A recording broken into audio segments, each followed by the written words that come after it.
SCO meeting এ দাঁড়িয়ে এই যে একসঙ্গে এতজন রাষ্ট্রপ্রধানের কথা, কোথাও কি একটু সিনারিওটা বদলালো বা এই চীনের মনোভাবটা কি বদলালো অন্তত এই ছবিটা দেখার পর? ইয়েস, এইটাই তো ডিপ্লোম্যাটিক ভিক্টরি। মোদি সাহেবকে এসসিও যেতেন না, উনি তো যাওয়ারই নেই। আপনি দেখি টাইম স্পেস দেখুন না, আপনি টাইম স্পেস দেখলে আপনি বুঝতে পারবেন যে এই প্রধানমন্ত্রী যারা ডিফেন্স মিনিস্টার জুন মাসে এসসিওতে সাইন করে আসেনি, নিশ্চয়ই উনি বলেছেন আমি যাব না। তাই জন্য এনএসএ গিয়েছিলেন, ওনাকে ডাকা হয়েছিল, বা উনি একটা কার্টসি ভিজিট করতে গেছিলেন রাশিয়াতে, যেখানে উনি পুতিন সঙ্গে কথা বললেন অ্যান্ড তারপর ইনি গেছেন। দেখুন টাইম স্পেস দেখুন তো, 120 কিলোমিটার আগে বিজিং থেকে দূরে, যেখানে 30 মিনিটস লাগছে আপনার 31 আগস্ট অ্যান্ড 1 সেপ্টেম্বর। কেন 2 তারিখে আপনি গ্যাপ দিয়েছেন বলুন তো আপনি? এটা তো আগে পেছনে করা যেতে পারতো, এটা আপনার বিজিংয়ে করা যেতে পারতো। তারপরে আজকে যে 3 তারিখে আজকে যে ডেমনস্ট্রেশন হলো ওটা করে যেতে ওটা হতে পারতো। বিকজ এনার ছাড়া, প্রধানমন্ত্রী মোদি ছাড়া আর তো ওখানে একটা তুরস্কের যেটা প্রেসিডেন্ট আছেন উনি ফেরত এলেন, আর বাকি তো সব ওখানে ছিল। সব ওখানে 26 state of head of state ওখানে আজকে অ্যাটেন্ড করেছে। তাহলে এর মধ্যে কেন আজকের বিষয়টাতে আসছি, কিন্তু বিষয় হচ্ছে এই যে গাড়ির ভেতরে 45 মিনিট যেখানে দুই দেশের রাষ্ট্রপ্রধানকে দেখা যাচ্ছে, বদলে যেতে পারে কি ভবিষ্যতের অভিমুখ? অ্যাবসলিউটলি ভারতের জন্য প্রধানমন্ত্রী মোদি কমিটেড আছেন যে তোমার একটা নেক্সট প্রজন্মকে আমি যে কোনো রিলেশন আছে আমি ছাড়বো না। উনি রাম মন্দির বানালেন, উনি আপনার আর্টিকেল 370 আউট করে দিলেন। এখন আমাদের একটা আউটস্ট্যান্ডিং প্রবলেম আছে চায়নার সঙ্গে আমাদের বর্ডার নিয়ে। আমার পুরো বিশ্বাস আছে এই যে কথা বলেছেন উনি এই গাড়ির মধ্যে 40 মিনিটের মধ্যে উনি কথা বলেছেন কি আমরা কি চাই, আমরা কোন লাইন চাই, আমরা ওই জনসন লাইন চাই। আমরা তো জানি যে রাশিয়ার সঙ্গে ভারতের সম্পর্ক শতাব্দী প্রাচীন, এবং ভারত এবং রাশিয়ার মধ্যে যে কূটনৈতিক সম্পর্কটা রয়েছে সেটা বহু পুরনো এবং অনেক পুরনো বন্ধু, পুরনো অ্যালাই হিসেবে আমরা জানি। তাহলে কি এবার চীনের সঙ্গে সম্পর্ক ঠিক করতে পুতিনই কি তাহলে সেই কাজটা করছেন? অ্যাবসলিউটলি, এটাই মানে হয়। আপনি তো দেখছেন এই 40 মিনিটের পর 2 ঘন্টা ধরে ওদের মিটিং চলছে।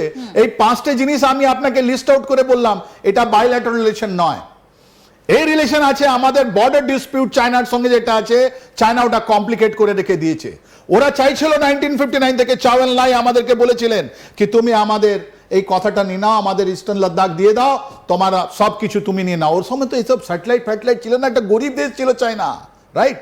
আমরা বলেছিলাম আমরা কম্প্রোমাইজ করবো না, আমরা ওইটাই থাকবো। 1959 থেকে আজ পর্যন্ত আমরা 62তে যুদ্ধ লড়লাম, আজ পর্যন্ত আমাদের রিলেশন ভালো হয়নি। এই পুতিনের সঙ্গে 45 মিনিট এটা আমাদের ডিপ্লোম্যাটিক ভিক্টরি। এই ডিপ্লোম্যাটিক ভিক্টরিতে আপনি দেখবেন আস্তে আস্তে করে, যেরকম অক্টোবর মাসে আপনি দেখলেন ডিসকেলেশন হলো আমাদের গালওয়ানের যুদ্ধের পর, 2020-তে হয়েছিল, তারপর ডিসকেলেশন হলো। কে করলো? এই আমার মনে হয় না, এটা সবাই জানতে পারছে যে এটা রাশিয়া একটা আমাদের সঙ্গে একটা খুব ভালো রিলেশন রেখেছে আর খুব ভালোভাবে মিডিয়েশন কাজ করছে।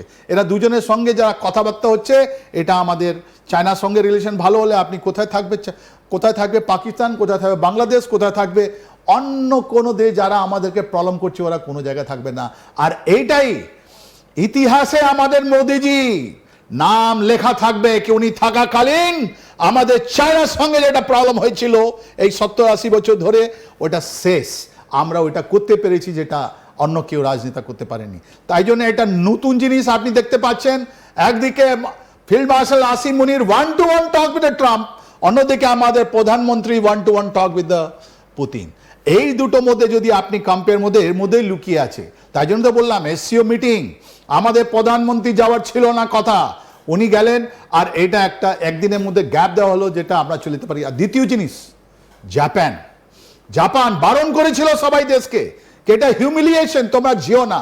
আমাদের প্রধানমন্ত্রী চায়না যাওয়ার আগে কোথায় গেলেন? উনি গেলেন জাপানে। কেন? একটা মেসেজ পাঠালেন, কূটনীতিক মেসেজ পাঠালেন যে আমরা একটা ইন্ডিপেন্ডেন্ট সোভরিন একটা গর্বিত দেশ, আমরা কারো কথা শুনি না, আমরা ওই করব যে আমাদের দেশের জন্য আছে, দেশ হিতে যেটা আছে। আর ওটাই ছিল তো আপনার এই যে চায়নার সঙ্গে আমাদের বর্ডার প্রবলেম, এই অরুণাচল নিয়ে ওরা প্রবলেম করছে, ট্রাই জাংশনে নিয়ে প্রবলেম করছে, ওরাও জানে ওদের তিব্বত প্রবলেম এখন 90 ইয়ার্স হয়ে গেছে। হিজ হলিনেস দালাই লামা ওনার সাকসেশন নিয়ে প্রবলেম, তাই জন্য তো শি জিনপিংকে তিব্বতে যেতে হয়েছে গত মাস। উনি জানেন যদি তিব্বত আজকে যদি ওদের আগেনস্টে যদি একটা রেভলিউশন হয়, চায়না থাকতে পারবে না। তাই জন্য এই 3 তারিখে যেটা আজকে যেটা ডেমনস্ট্রেশন হয়েছে ওর অনেকগুলো মেসেজ আছে, একটা ভিতরের মেসেজ আছে, একটা বাইরের মেসেজ আছে, রাইট? তাই জন্য উনি গেছিলেন।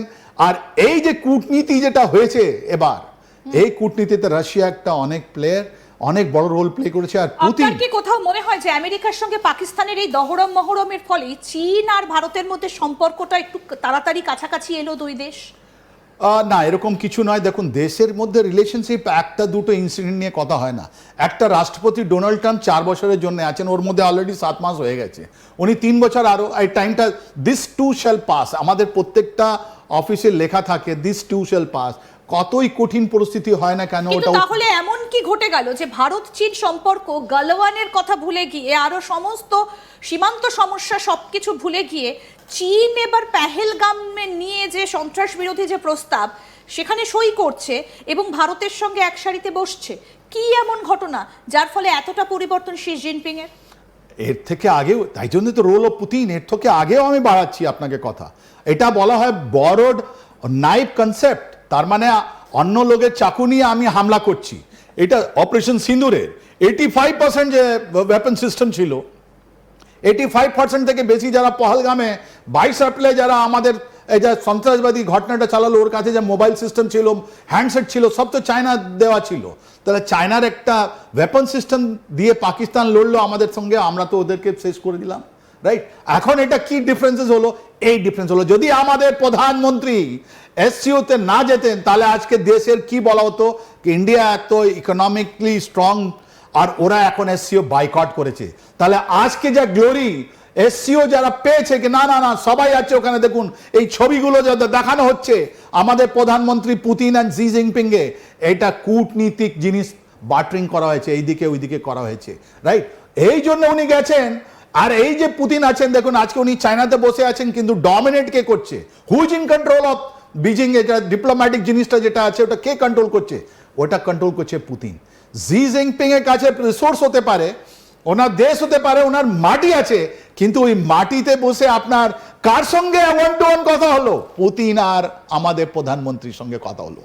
এইটাই ডিপ্লোম্যাটিক, বেশি মাস্টার স্ট্রোক, এটাই মাস্টার স্ট্রোক। এবং নরেন্দ্র মোদীর সেই একই গাড়িতে 45 মিনিট আলোচনা। স্যার, আপনি আমাদের সঙ্গে থাকুন। এবার যে আলোচনাটায় আমরা আসতে চাইবো, এই যে বিজয় দিবসের কুচকাওয়াজ, একদিকে এসিওর সামিট, সেই এসিওর মিটিং হয়ে যাবার পর এই যে কুচকাওয়াজ, কি দেখাতে চাইছে আসলে চীন? ভারতই বাকি বার্তা দিয়ে এলো ইউএস এর কাছে, এটা কি একটা দুঃস্বপ্ন ডোনাল্ড ট্রাম্পের কাছে? এই ছবিগুলো কতটা তাৎপর্যপূর্ণ, কতটা গুরুত্বপূর্ণ? Very nice question. আজকে 3 সেপ্টেম্বরে যে বিজিংয়ে এটা টাইনাম্যান স্কোয়ারে যেটা আপনার মিলিটারি প্যারেড হয়েছে, এটা ডেমনস্ট্রেশন করা হয়েছে, জানেন? এটা 80 ইয়ার্স, 80 বছর হয়ে গেছে চায়না অ্যান্ড জাপান যেটা রেজিস্ট্যান্স ফোর্স, ওটাই এটা কমমেমোরেট করছে, ওটাই এটা সেলিব্রেট করছে, ওটাই বলছে, রাইট?